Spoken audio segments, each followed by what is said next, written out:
लोकसभा चुनाव के दूसरे चरण में 13 राज्यों और एक केंद्र शासित प्रदेश की 88 सीटों पर हो रहा मतदान खत्म हो गया। आंकड़ों के मुताबिक पूर्वोत्तर के राज्यों में जमकर वोटिंग हुई है, वहीं बिहार, उत्तर प्रदेश और मध्य प्रदेश के वोटरों में सुस्ती दिखाई दी। आंकड़ों के मुताबिक मणिपुर में 76%, त्रिपुरा में 76.23% मतदान हुआ। वहीं उत्तर प्रदेश में 52.64% ही वोटिंग हुई। बिहार में भी 52% के आसपास ही वोट पड़े।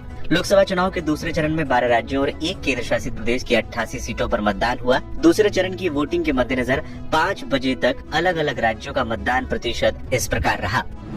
उत्तर प्रदेश 52.64%, पश्चिम बंगाल 71.84%, असम 70.66%, बिहार 52.63%, छत्तीसगढ़ 72.13%, मध्य प्रदेश 54.42%, महाराष्ट्र 53.51%, राजस्थान 59.19%, जम्मू कश्मीर 67.22%, केरल 63.97%, मणिपुर 76%, त्रिपुरा 76.23%, कर्नाटक 63.90%।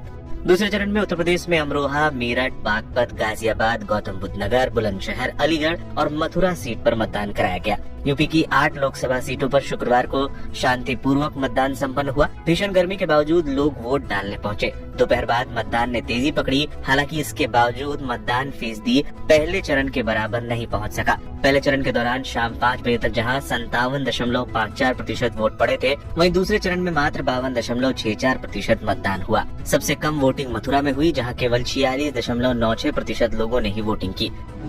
दूसरे चरण में यूपी की 8 सीटों पर मतदान का प्रतिशत: अलीगढ़ में 54.36%, अमरोहा में 61.89%, बागपत में 52.74%, बुलंदशहर में 54.34%, गौतम बुद्ध नगर में 51.66%, गाजियाबाद में 48.21%, मथुरा में 46.96%, मेरठ में 54.62% मतदान हुआ।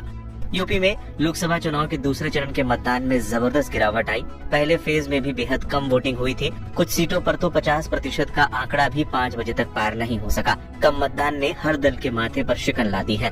पीएम मोदी, सीएम योगी, सपा प्रमुख अखिलेश यादव, बसपा प्रमुख मायावती ने लोगों से ज्यादा मतदान की अपील की थी, लेकिन किसी की अपील का कोई असर होता दिखाई नहीं दिया है। हालांकि चुनाव आयोग इस बात से संतुष्ट है कि पहले चरण के मुकाबले ईवीएम की गड़बड़ी की शिकायतें कम मिली है, लेकिन लाखों कोशिशों के बाद भी मतदान नहीं बढ़ना उनके लिए भी परेशानी का कारण है। कम मतदान को एक तरफ गर्मी से जोड़ा जा रहा है तो दूसरी तरफ कुछ और भी कारण बताए जा रहे हैं। कुछ इलाकों में अलग अलग समस्याओं के कारण मतदान बहिष्कार की भी खबरें सामने आई थी।